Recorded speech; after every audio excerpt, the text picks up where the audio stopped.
5 minutos del Espíritu Santo.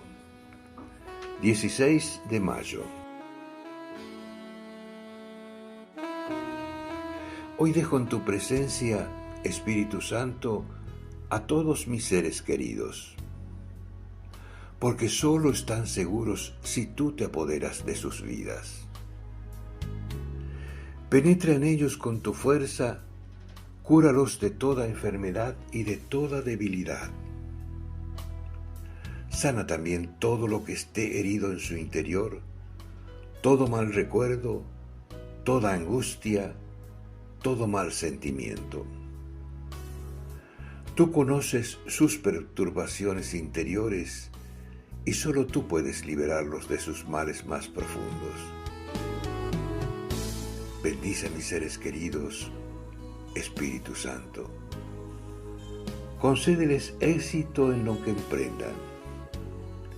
Ilumínalos para que acierten en sus decisiones y concédeles que se cumplan sus sueños más preciosos.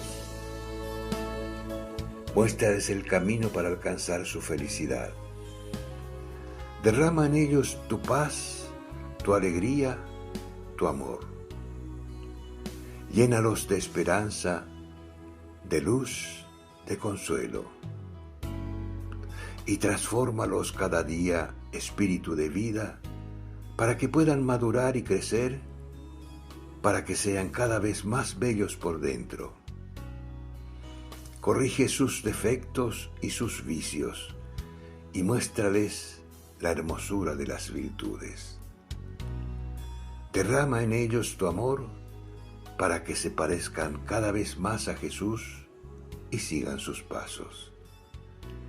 Llénalos de ti, Espíritu Santo. Fortalécelos, libéralos, inúndalos. Amén.